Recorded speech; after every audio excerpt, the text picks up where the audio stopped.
בפברואר 91, אל אקסקליבר מאת אגף הרכישות הפדרלי IBM. הנדון כרטיס בדיקה למערכות מוטסות. הכרטיס נועד לשימוש מיידי במבצע סופה במדבר. הצורך בו קריטי. אנא בצעו את המשלוח בדחיפות עליונה. 10 בפברואר 91, אל אגף הרכישות מאת אקסקליבר ירושלים. הזמנתכם נרשמה ותבוצע בהקדם האפשרי בתנאים המוסכמים בינינו. בהצלחה במבצע.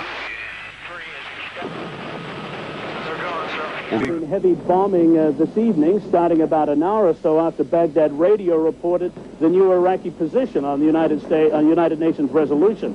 The sky across the whole horizon outside the hotel was lit up with anti-aircraft fire, including explosions in the sky and on the ground. The explosion shook the Al Rashid Hotel where we live, but we don't know yet what the targets were. It was the 42nd night of bombing of Baghdad.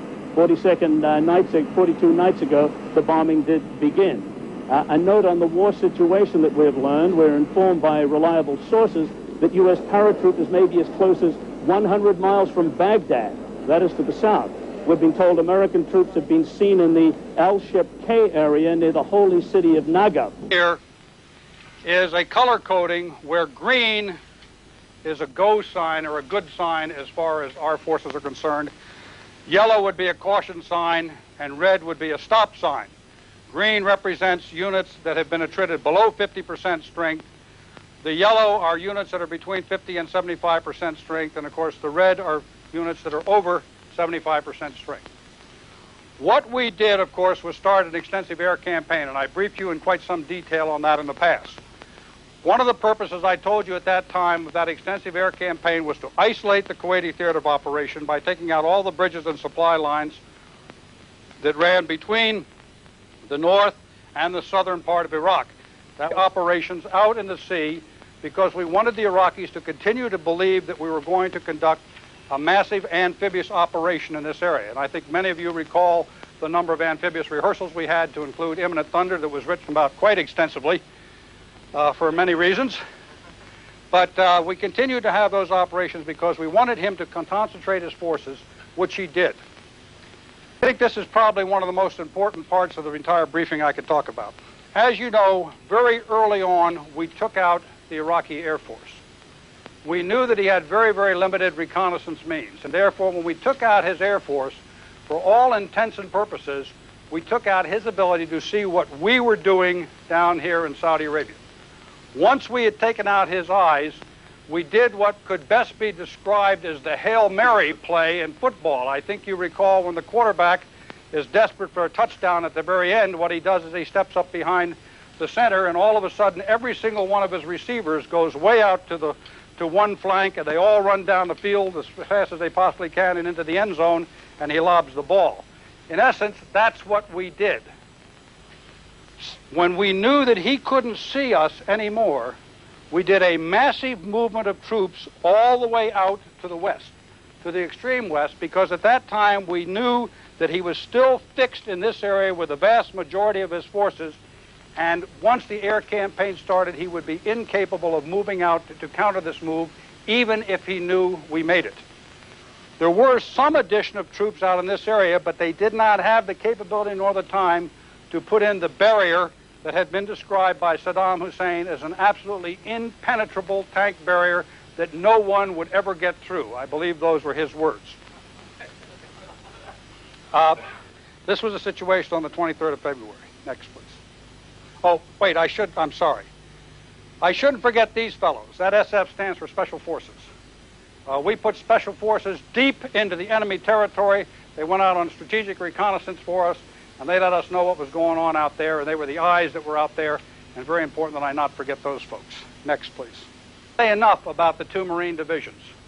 If I use words like brilliant, it would really be an under-description of the absolutely superb job that they did in breaching the so-called impenetrable barrier. It was a classic, absolutely classic military breaching of a very, very tough minefield, barbed wire, fire trenches type barrier. They went through the first barrier like it was water. They went across into the second barrier line. Even though they were under artillery fire at the time, they continued to open up that breach, and then they brought both divisions streaming through that breach. Absolutely superb operation, a textbook, and I think it'll be studied for many, many years to come as the way to do it. Who are still saying that the object of the United States of America was to capture Iraq and cause a downfall of the entire country of Iraq. Ladies and gentlemen, when we were here, we were 150 miles away from Baghdad, and there was nobody between us and Baghdad.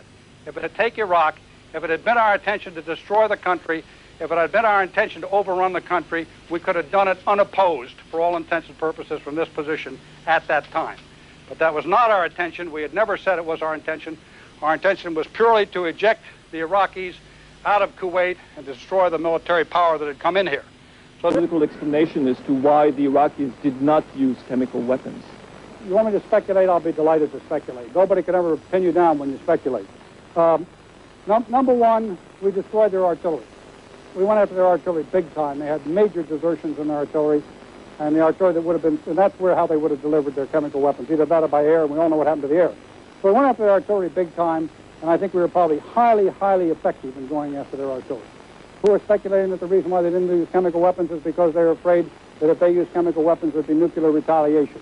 There's other people that speculate that they didn't use their chemical weapons because their chemical weapons degraded, and because of the damage that we did to their chemical production facilities, they were unable to upgrade the chemicals within their weapons as a result of that degradation. That was one of the reasons, among others, why we went after their chemical production facilities early on in the strategic campaign. Bad question, but as I say, thank God that they didn't. All the way back in the back.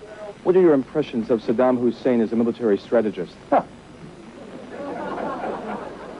As far as Saddam Hussein being a great military strategist, he is neither a strategist, nor is he schooled in the operational arts, nor is he a tactician, nor is he a general, nor is he as a soldier.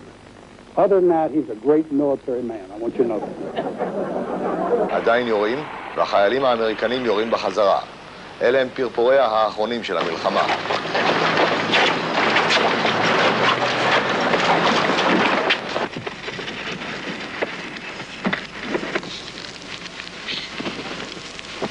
Witnesses to the carnage that has dominated life in Kuwait since Saddam Hussein decided this country should be his.